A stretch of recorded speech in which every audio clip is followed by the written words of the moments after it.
Without further ado, I would like to bring on Miss Ashli Gronberg, and we're going to spend some time talking about her business, what she has been doing to grow her business, and we'll talk about that with her and see what's working for her, what we could all take and implement as well. So, without further ado, bring on Miss Ashli G. All right, everybody, want to bring on Miss Ashli Gronberg. Happy to have her on the call with us today. She is an executive vice president with Family First Life. She is the #1 female, and not that sex matters, but hey, there's going to be one in both, and she's the #1 female agency manager in all of Family First Life, which is the #1 and fastest growing insurance marketing organization in all of America. So this is going to be fun. It's going to be a treat, no pressure. Just, we're going to just share with some friends what's working on your business and what they could take away, because that's what really matters. What can they take away in the next little bit that they can go implement today into their business? So without further ado, how are you doing today, Ash? Cool. Thank you. I'm doing great. And thanks so much for having me on today.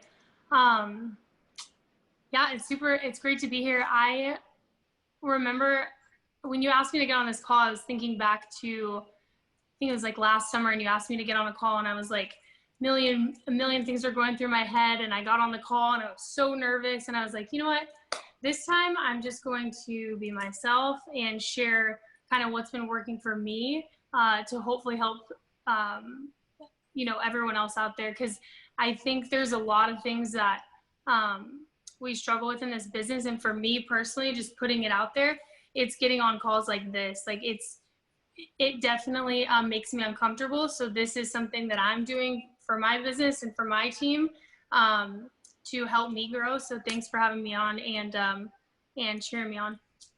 You're doing great so far. So you're so welcome to the call. So let's do this. So what I love is, we see your name, you got one of the coolest logos in the company. But I'd love for people to kind of hear your backstory. How did you find insurance? How did you find Family First Life? Just because some people are going, hey, maybe she grew up in an insurance family and her dad's a big, huge broker and he shoved a big agency underneath her, all right, or whatever, people don't know who you are, and that's important.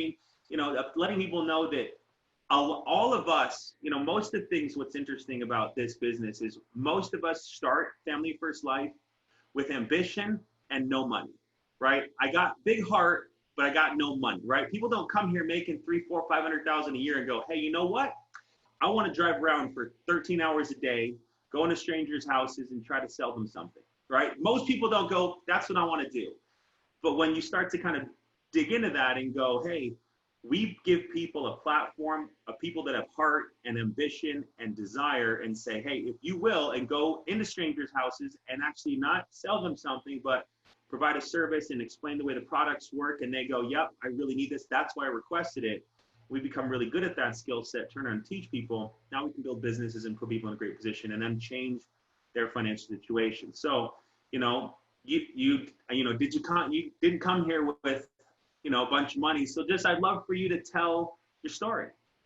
Okay. Yeah, definitely. So I was introduced to insurance back in January 2018. I ended up passing my test it was like April, like 4 months later. I think Nina and I talk about it all the time. We're like, thank God we actually finished it, because we were struggling pretty hard to pass that exam. But I started with another company. Basically, I got into it because I was at the end of the line for me. I just had no idea what I wanted to do. I was like, I know I don't want to go to school. I know I don't want to lease apartments forever. I went to real estate school. I kind of saw a lot of friends get into real estate, and so that made me want to jump into it. Which actually, I will talk about it later, but leads, I didn't have people to sell houses to. So I was like, this isn't really something that's going to get me to where I want to go. So I was like at this point of just not knowing what I wanted to do. So I basically found insurance by luck. I was just ready to do anything else. And I was sitting at Kona Grill at happy hour with my friends, 3 sake bombs in, and someone from high school that was younger than me was like, hey, you should come join our sales team. And I was like, okay, what do you do? And they're like, well, we make 6 figures. And I was like, okay, I'll do that. So I didn't even know what I was doing. I went into like this interview, I bought the test, I didn't even know what I was buying. And I just basically dove in because I didn't have anything else, So for me, I know I always saw something bigger for myself, but it kind of fell in my lap, to be honest. But I will say I did work hard for it too. So started at that last company. So a friend or an acquaintance reached out to you. And if that person had not shot you that message or that text saying, hey, my sales team's hiring, or we're looking for sharp people, we wouldn't be here right now. Yeah, exactly. That is crazy. Yeah, it was just like, it was at happy hour too. But less happy hour, whatever we can get to go back again, whatever that is. Yeah, but so it was just, it just happened coincidentally. And then, so I worked for them for about 6 months. And I got to that point again of just being like, I don't know what I want to do. Like, I was so close right before finding FFL. I was like, I had never even done yoga. And I was like, I'm just going to move to Bali and just be a yoga instructor, because America's the greatest country, but I don't love it. Like, I just didn't know what I was just so lost. But thankfully I got in contact with FFL, with you. Actually, Kimberly Marin's on this call, and she and her fiance and brother were telling me like, oh, there's a better way, like over here. It's like, I don't know. I don't think I'm gonna do insurance. I was in such a tunnel vision there. I didn't even know that you could be a broker. Like, I didn't even know that you could sell for multiple companies. And now when I'm explaining it to people, I'm like, imagine being a real estate agent that's just trying to sell houses in one neighborhood. Like, it just doesn't even make sense, Like, and that's what working as a captive agent was, versus now we can help so many more people. And which is what made me, which is part of the reason I made the jump. That, the compensation, the leads, being able to actually get in front of people that requested our help. Like, what? Like, you could sell anything if you had the person to get in front of. Like, it's just, it's crazy. Like, right. If there was a bunch of real estate leads out there, we'd be selling houses. But there isn't a list of people that want to spend, $200,000, $300,000, $400,000, $500,000 on a house. That list doesn't exist. They're not just filling out the forms on Facebook saying, yeah, please help me with my real estate needs. Exactly. So, correct.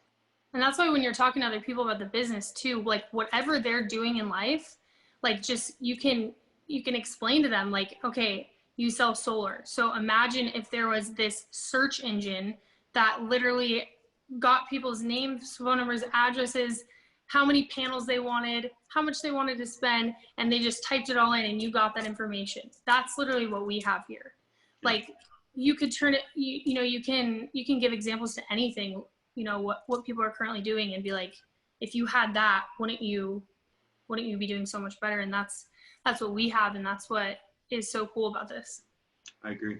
Well, I know you have some things you want to share about how you're growing your team as rapidly and as fast as it is. You've been recruiting like crazy. We can say recruiting, we can say hiring, we can say saving. I say introducing people to the best opportunity, right? We can say an opportunity is a way where you can make the decision of, do I want to go down this path or do I want to go down this path? And at some point, everyone has to make the decision. Do that person want to keep selling solar, or does he see more financial upside, or they see more financial upside in what we have to offer? And with a proven track record, or money roll call, or our submit numbers, or issue paid numbers, I mean, they're all through the roof. And that's what, someone sees that and they go, I'm not getting what I want out of this thing I'm doing over here. I don't know if this family first life thing is for me, but when we've got this house of success and house full of winners, we provide a structure for someone able to be successful. So I know you've been doing a tremendous amount of introducing this to other people, and I'd love for you to kind of share with what's working for you. Yeah, so one thing, are you there? Yep. Okay, sorry. So one thing that I've been doing, I definitely had a shift in my mindset when it came to introducing people to the business. So before, I was that person that got on a call and basically just expected to close them down right away. You know, I would get on the call and I would want to be able to send them the voucher immediately or put them through contracting immediately. And I realize now why you do all the things you do, and the other top agency leaders do what they do, as far as, you know, dripping on people through emails and constantly reaching out and making sure people are plugged in, because there are going to be some people that are like, I'm ready to make the jump, but that takes like going through a lot of people to find them, you know? So I realized that I had to take it slow and give myself permission to not be perfect in everything I do and just try everything. Because everything works a little bit. And if you try all these different techniques and tactics to recruit, you're going to find out what works best. But you just have to do it. You know, like the only way this is going to work is if you actually pick up the phone and dial. If you actually pick up the phone and share the opportunity, if you share it on your Facebook, you create ads. Like the only way this is going to work is if you constantly expose it. And if you want to grow, you have to do it over and over and over again. But I think, so here, I wrote down actually a couple notes here. So I want to share a little bit about what I'm doing on social media. Can I do that? The call is yours. You can share whatever you want. Okay. So I want to start with, so with social media, I think a lot of people right now might check out because they're thinking, I don't have a big following, or social media isn't my thing, or she has a lot of followers, he has a lot of followers, so that's why it works for them. But I want everyone to just, for a moment, like erase that from your memory, because if you look at it from the way I've been looking at it, I think it'll make a lot more sense. So ZipRecruiter, Indeed, Craigslist, those are all platforms that people go to look for a job or to post a job, right? So to reach people on there, and those things are great, and you should keep doing those things, but those are specific to looking for a job. But social media, what it is it's people go there. Which platform? Let's give people some. So Instagram. Okay. Instagram and Facebook. Okay. But I have everything I post on my Instagram goes to my Facebook, but I prefer to use Instagram because I think that's the audience I'm trying to reach, is people between the ages of 22 and 35, and so they're on Instagram. And Facebook's got a bunch of ads and stuff like that, which is great, but Instagram's like pretty, like you're scrolling and you're seeing a bunch of people, like what they're doing. But on Instagram, like I just try to think about like, what do people go there for? They go there to, the main thing, they go there to look at what everyone else is doing. Like they're going there to escape whatever's going on in their life. They're going to look at what people are doing. And so we have the opportunity to show them what we're doing, and actually be intentional. And if we're intentional about it and we do it over and over and over again, it's going to start to create curiosity. And what I've realized is when I was doing it before, people would ask like, hey, can I get some more information? Really interested in what you've been sharing, but I don't know anything about it. And that was when I was making 1 or 2 posts a day and then taking a day off. But since I've been doing it consistently over and over and over again, I've been realizing the question is like, people are like flying in my DMs, like, how do I get started? What's the first step I need to take? And I'm like, what? Like, you want to get started? Like, you don't need information? It's because I've been sharing enough and different types of information to get people to just basically be like, oh my gosh, I'm fed up with everyone seeing make money. Like there's probably 5 people on this call right now that literally said, I'm sick of seeing all these people make money. Like, what do I need to do? I know I reached out to you before, but now I'm really ready. So what are you sharing? So what are you sharing? So I share stories. So I like to put, for me personally, I like to look at people and then read something about them. And so I share what they made per hour. I'll get specific. So I share what they made, how long it took them to make anybody. So like anybody. Yeah. So Michaela Gagne helped 3 families today. Each appointment was an hour and 15 minutes. she earned $3,400 in commission, will hit bank account in 24 to 48 hours. Good job, Michaela. We're so proud to have you on our team. And then I'll tag a bunch of people and they'll repost it. But I do a mix of things. So I will post the leaderboard, and I see a lot of people posting the leaderboard and posting things like AP, things like that. No one knows what AP means. And you can have it if like you're screenshotting, you're just trying to make a quick post, but when you post something, explain it, because no one has any idea what we're talking about when we're like, total AP for the week of, they're like, what the is AP? I don't know what that is. Yeah. So we just have to remember that, you know, people have no idea what we're talking about unless we explain it. But I like to talk about other people way more than I talk about myself. And I think that starts to create, you know, like your brand of who you are. Like what I do is I share the success of others. I share what people are doing on our team. You know, I shout people out. I give recognition where it's deserved.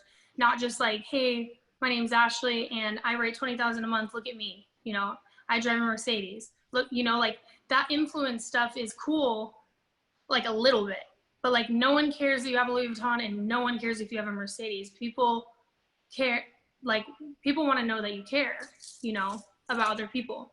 So Sure. I think every single post should be really intentional. I like to post a lot of my personal stuff on my feed, and then I like to post a lot of work on my story. Okay. So I think that the more stories you post, the closer to the front you're going to be of everyone's Instagram. So people are going to see it more. But one way to look for people on social media too is hashtagging. So you hashtag sales, hashtag life insurance, hashtag this. Like every single night before I go to bed now, I realize I'm putting so many in class and I'm not putting many in contracting until they pass their exam. So I was like, okay, I need to get more life insurance agents who are already licensed. So before I go to bed, I hashtag life insurance agent, and then I message like the top 10 people right there, and I send them a message. And once you start to get people to respond, you get more creative. Like now I'm looking at different network marketing agencies and I'm like blowing them up, you know? And a couple of things that I do to get their attention is I like their first 3 photos, because everyone wants to be loved on. And if you like one photo, it kind of falls in the, you know, all the other likes. But if you have someone that likes, you're like, oh, who's that? You know, like you're like, who is that? And you click on their thing and then you follow them and then you look at their story. So I'm trying to like be loud about it, you know? That's $1 million tip right there. Most people don't know that. And I didn't know that. I mean, not that I should know that, but yeah, that's an actionable task in any single person. If you're trying to, early in your business, you have 2 things, time or money, right? You got a bunch of money, you can buy brand new leads. You don't have a bunch of money, you buy age leads, and you have more time, so you dial your face up and book a bunch of appointments. Really, in your marketing agency, as you're trying to do, you got 2 things, time or money. You can spend a ton on ad campaigns that a lot of our top agency managers do. You can also spend time and money and do what Ashley does and use her time to reach out to people that could do well in our industry. You know, we live in a big bubble here, Family First Life. It's a big, awesome, warm, high production, lot of income bubble. There's a lot of people outside our bubble, lots, that are not as well off as we are, but they think their world is as good as we know our world is, but they make significantly less money. They also have an insurance license. They don't have access to leads. They have fees, the antithesis of what we are.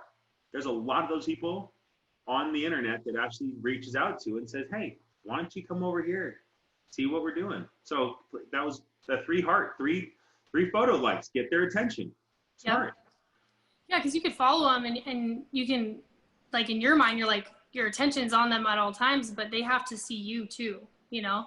And then when I do reach out to people who are either in sales or network marketing or life insurance, whatever it is, again, I have the mindset that I read the book you recommended, Grady. It's called Go Pro.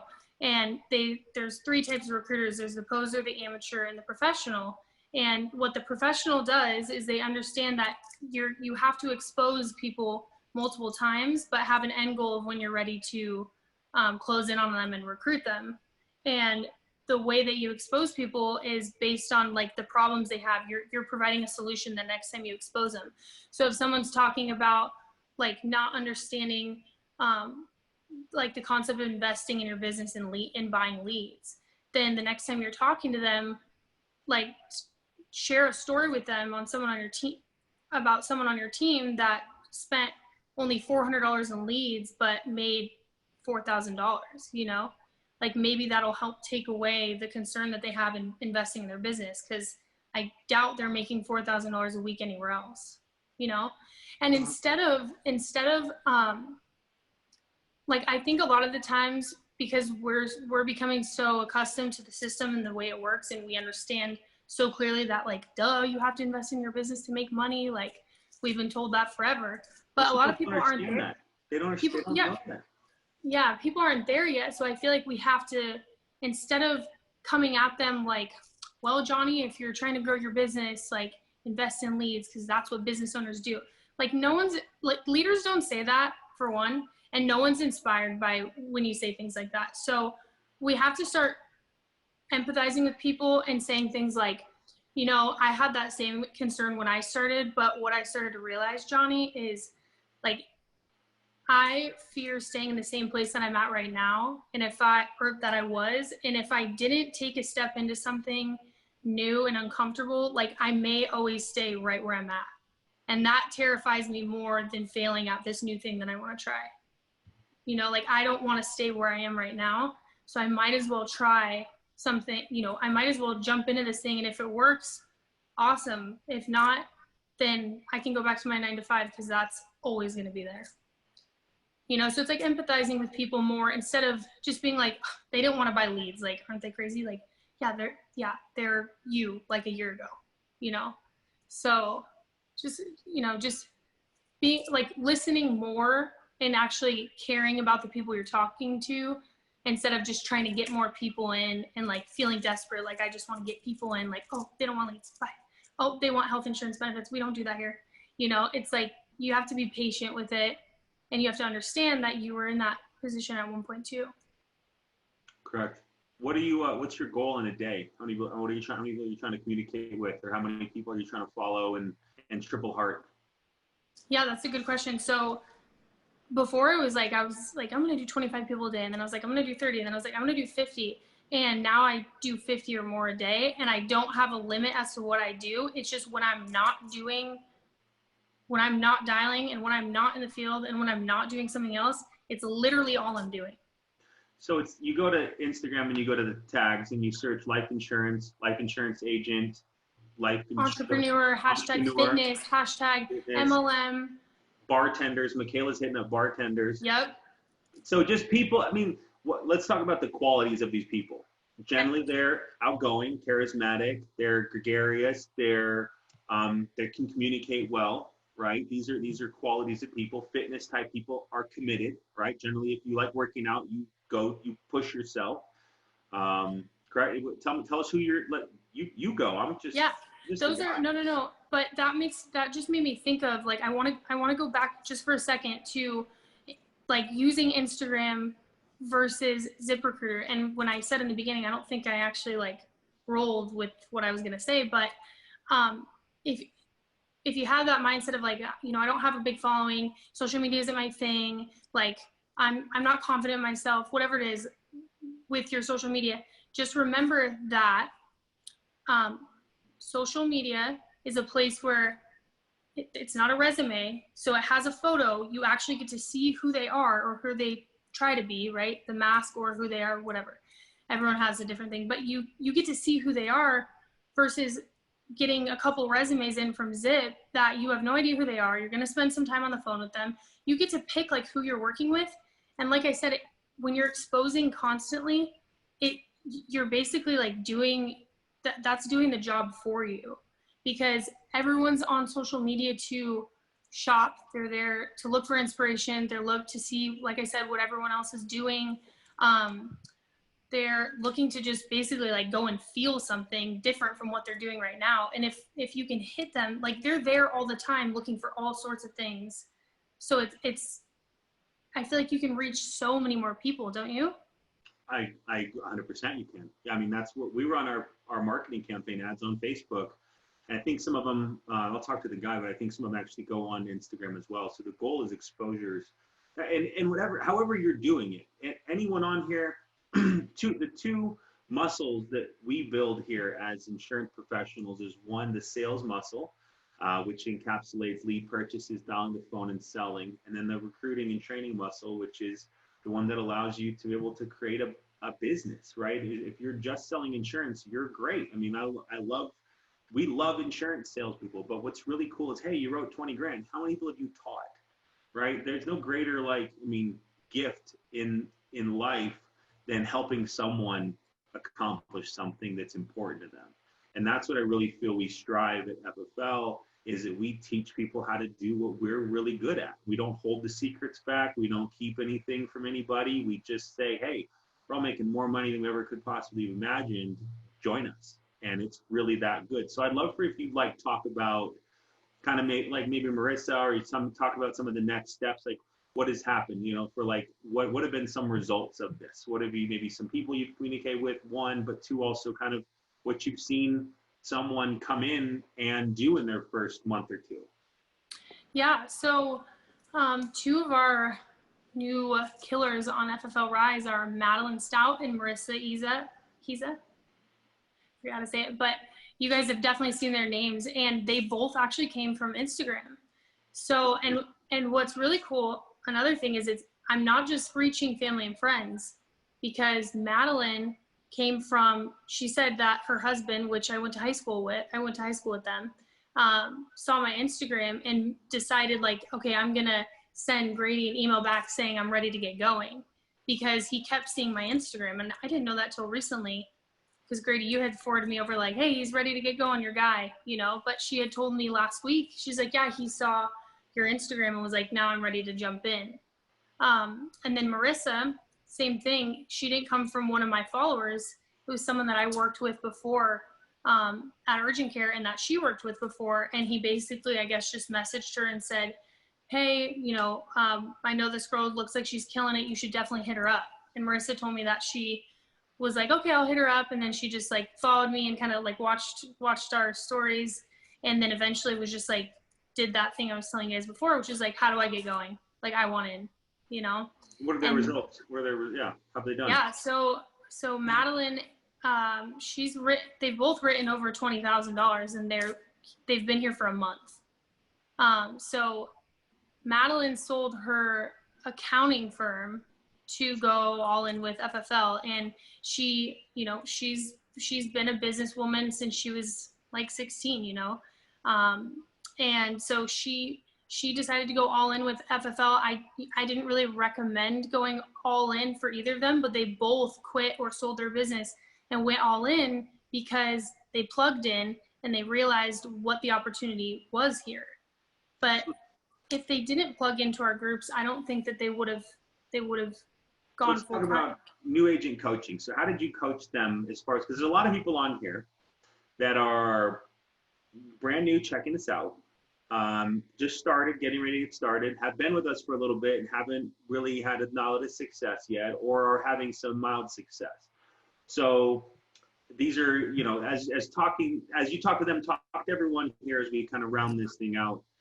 Some coaching, how did you get them up to par, and what did you say to them when maybe they had trouble on the phone, or coach this group as though they're your new agents with lead orders, this is what we're going to do, or it's what I suggest you doing, and then kind of where you would how you set them up to have success. Yeah. Well, with these two, it was really simple because they're very easy to coach. So let's pretend it's not these two, because these two sound like they're rock stars. So let's talk about normal people. So we've got Marissa and Madeline are rock stars. You got a group of 175 normal people right now that are deciding whether or not they want to go get off this call and go to lunch, or start doing some push-ups and then dial the phone. How are you going to coach these group of people to get them focused on what needs to happen? Yeah, so the first thing is we hop on a lead strategy call and we go over what leads they need to buy and how much they can spend. everyone needs to ask themselves, how much can I spend, not how little I can spend and how much I can make. Because if you think like that, it's a way, that mindset is very risky. You have to think about how much you can put in, maximizing that first lead order and using the first couple of sales you make and realizing that's not my money. That's the money that came in to get the business off the ground. Like those first couple of sales are not your money. And I even like have trained my own mind to talk about the money that comes in as the money, not my money, so that I pour it back in. It's like a psychological thing. Everything we tell ourselves matters, you know? And so it's important to think about maximizing your lead order, but also diversifying it, because the difference between a 10K producer a week and a 10K producer a month is a diverse lead order and a recurring lead order. So you have to look at multiple different lead options, not just 30 Facebook leads every single week. It needs to be 50 Facebook leads every single week and 200 from the CRM. And let's look at locking out a county in my area if you're taking this thing seriously. So it's really, really opening up your lead bank and getting things that are flying in consistently, as well as big lead orders every single Monday and Thursday. So one of the main things that or a lot of other agencies will ask, like, what do you think you guys are doing that other people aren't? 100%, my answer, the first thing I think of every single time is the structure that we have in this business. On Mondays, we dial, and on Thursdays, we dial. And the 2 days after that, we're running appointments. A lot of other teams here don't have that structure. And so like when we have this call, we have a bunch of people on here. You know, we can get people on calls. We can talk to each other on dial days. We can all dial together. We can run together. We're all doing the same thing at the same time. And yes, you're independent. You can do what you want, but just know from my experience and every other leader's experience here is it's hard to be a business owner. And so if you have a structure in place, it's a lot easier to just move with everyone, not try to go against the grain. You know, so keeping a solid structure for yourself. And if you are starting part-time, and new agents that I've hopped on lead strategy calls with, we set a schedule on that call. Because if they're part-time is hard, but it's definitely going to get you, if you work when you say you're going to work and you create a schedule for yourself, you will be able to quit that other job that you're making a tenth of the money at, or probably way less, you know. But the only way that you're going to be able to do that is if you move really, really fast. You get to 100 appointments as quickly as you can. And when you do run on your part-time days, you're stacking your schedule. Because if you have 3 or 4 appointments, I'm like, good luck, like hopefully it goes well, but like we've got to get more, you know? Like it's just, I'm like, dang, like I'm praying for you, but we have to get you more. I think the phones is one thing that we touch on a lot, because without the phones, there's no sale. And everyone knows the money is made on the phone. So booking appointments, setting the expectation of 300 dials, no matter what, on Monday and Thursday, and having at least 15 to 16 appointments for those next 2 days. Because like I said, if you have only a couple appointments and you only made 175 dials, like there's nothing really to talk about. You didn't make enough dials. You didn't have a shitty dial day. You were shitty and you didn't dial enough, you know? What would you say to someone that kind of, how would you coach someone who's like, you know, I got 5, I dialed, you know, 100, coach me, all right, I got 5, you know, I'm excited, like, so I'm excited I got 5 out of my 120 dials. Yeah. Coach me right now. Okay, perfect, you got to 5, now make another 120 dials and you'll be at 10.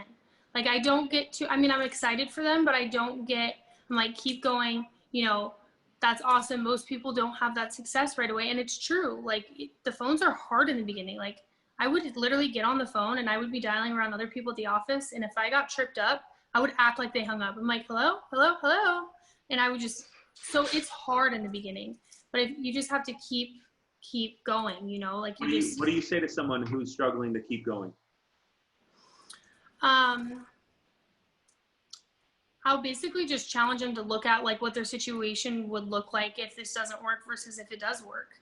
You know, like you have to think about like what this business can do for you versus like what it would do for you if you didn't do it, you know? Because like this is an opportunity that it doesn't just fly by every single day. Like you might have 1, 2, or 3 of these types of opportunities, and to be honest, Grady, I can't even think of what the other 2 are, because this is like, you don't have to create anything here. All you have to do is come in and literally listen to what everyone's doing and just practice.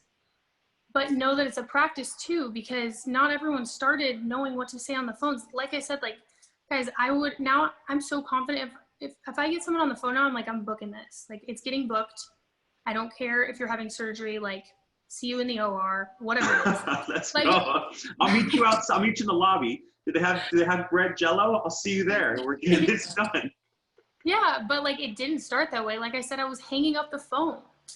Like, so you just have to remember that the beginning is just practice. And if you make a sale, like, wow, that's a big deal. Like Sawyer Fox, like he wrote 3,500 in the last 2 days, and he comes from working a labor job. Like, he's not used to communicating with people on the phones and going to someone's house and asking them what their plan is when they die. Like, but he just realizes that there's a lot of other people doing it, and that if they can do it, he can do it too. And that's the same thing that everyone here should understand too. It's like everyone started somewhere, and do your best to not compare yourself to others, because this is your path. This is your journey. We want to get there fast. We want to get to 100 appointments fast, but be kind to yourself. And I've realized too, Grady, something I've realized that was hard for me to realize is everyone is as good as they are. Everyone's trying as hard as they can right now in their life. Like, yes, we could try harder, but what I'm saying is I'm thinking more along the lines of like, I see the best in people. Like, I'm trying to meet people where they're at. Like you saw the best in me when I don't even know if I was seeing. I don't even know. I went blind for a little while. But that's the thing, is like, people are doing the best they can, and you're doing the best you can. The only thing you have to do is go inward and ask yourself, like, what can I be doing every single day to improve just a little bit? You know, like, what are the things that I need to do to improve? And you really have to dive deep. And I think, yeah, here, you take it away. I'm kind of rambling. No, you dive deep, finish it. I think something that I started to, let me see really quick. I took a couple notes here. So I want to talk a little bit about like my shift in the business, because I think that it's important to know, not my shift. I just want to talk about shifting in the business and what kind of like changed for me, you know? So instead of, I basically stopped doing things before I tried to implement things into my business. When I started to see a big change, I wasn't trying to just constantly add things in. I started to take things away. So I wasn't going on 4-hour hikes anymore. I was doing 45-minute hike. You know, I wasn't going out with my friends and spending time with people that, you know, it's not that they didn't support me, because they weren't pushing me towards my goals. They weren't encouraging me to go to that appointment I didn't want to go to. You know, like when the business got tough and I would cave in to the people that didn't want me to grow, they care about me and they love me. So they'd say things like, "Oh, Ashli, like, I don't know, like, that just kind of sounds like it's not the thing," you know? And that's what the people that don't want you to grow, that's what they're going to say. They're going to advise you to go back to the thing you were doing before, because they care about you, but they just don't realize that, of course, every single thing that we can get into in life has its struggles. And here, because it's commission-based, people are going to be like, they're going to be scared. They don't have that belief in themselves. So they're going to tell you to quit, you know, with care. Most people are scared of everything. They're scared. Right. They're scared of everything. They live on the news. They live in the newspapers. They live out of their social medias. They get their emotional and personal development from their Facebook feed. And yeah. that's a scary and sad place for a lot of people to live. And I mean, numbers are the numbers, man. The reason why that in the greatest country in the world, only through 2 or 3% make over $100,000 a year is because 97% of people are afraid to take risks. They're afraid to push themselves and challenge themselves. Is money everything? Always a disclaimer. No, but it gives you options. Allows you to take care of your family, buy a home, take care of your parents, grandparents, your church, whatever is important to you. Allows you to do all those things. And, you know, as you talk about friends and circles, Andrew told me a story, like an item one time. It was like, you need to look at your circle. And if you're trying, like he was kind of giving an example, it's like if you're trying to quit smoking and your friends are going, hey, just have one more cigarette. Just have one more, right? Or if you're trying to quit drinking, hey, just have one drink. Just one drink's not going to hurt, right? You're trying to quit something, but they're like, hey, you know, look at the kind of people that you surround yourself with. Are they encouraging or diminishing to what you're trying to accomplish? And that's a very self-awareness thing. I mean, as we've grown, you've grown, I've grown, my business has grown, my circle has shrunk. And because not that I don't want so many people around me to win or to do well, it's just that they're choosing to not. They're choosing to stay where they are. They're choosing to do the things they're choosing to do. And I only have so much time, right, to give to society and to give to my family and my body and to work out and eat well and exercise and whatnot, that I can no longer give time to people. Although like our kids may hang out and like get along and my wife likes their wife, like, but if as a whole they have no ambition, they offer nothing to me. I can only surround myself with people who want to get better, because everything's an exchange. Everything's an exchange. Am I exchanging my time, my brain, my everything that I'm trying to accomplish? I don't know how big this is going to get, but I'm not stopping anytime soon. Just like you, just like Jordan, just like Alex, Julius, Al, all of us, we got huge goals. And so to put yourself in a position where you have to decide is hanging around this group of people or talking to these people, if that's not serving you, and is this the end all be all? I don't know what it is for you, but I know that this thing is taking care of my family better than anything I've ever done. And I've been schlepping deals since I was 15 years old, upselling videos at Blockbuster Video that I had to walk to work to make $5.25 an hour. So with that, Ashley, I want to thank you for coming on. One final quote or thought for everybody to send them off to their day? I guess just the last thing I would say is even if you're not where you want to be, I think that you should give yourself permission to move forward and forgive yourself for what you weren't doing before, because the biggest shift that I made was just accepting that I wasn't doing what I needed to do before, and the only thing that I can focus on is right now. We say all the time, it doesn't matter how you start, it matters how you finish. None of that to me matters. The only thing that matters is literally right now and what you're going to do when you get off this call and what you're going to do tomorrow when you wake up. In that moment, nothing else matters, you know? So forget about what you were doing and have a goal as to like where you're going, but take little steps to get there. And if we can all live in this moment right now, I feel like we're going to get to where we want to go. But last thing, because I was thinking about this, came into my mind. I was listening to a podcast the other day. I'll make this quick. And they said on the podcast, it was, do you guys know who Brink's Homeland Security is? The guy who started that? I don't know who started it, but I'm familiar with the company, yes. Yeah, so I forget the guy's name, but he said that what changed for his organization and his business and his own personal self was he started to look at his business not as a securities company, but as a leadership development company, which reminds me of you saying, you know, that we are a marketing agency, right? So after we market to our people, what's next? We become leaders. So he was saying, you know, if you can look at your business as a leadership development company, you know, you can turn into it for anything, because we're all here just trying to develop ourselves. And we're disguised as a life insurance agency, but really like this is like high level stuff. And it's super fun to like learn and get better and be more confident. And the more you plug into this group, guys, I promise you, you're going to become so much more confident in everywhere else in life. Like not just here in the business, not in your sales, your phone, like in everything, like everyone you talk to. And life is so much more fun when you're confident, you're happy. like it's just a better feeling, you know? And I think the things that we have to ask ourselves are like, what exhibits a leader? You know, what does a leadership company look like? And we already have that. Like Grady's paved the way, Sean, Andrew, Jordan, Alexander, like these guys have actually like already created this company. Like we don't have to start anything. We just have to plug ourselves and everyone else in, and we can lead by example, and we can help a lot more people. So thanks for having me on. Proud of you. Great job. Keep crushing.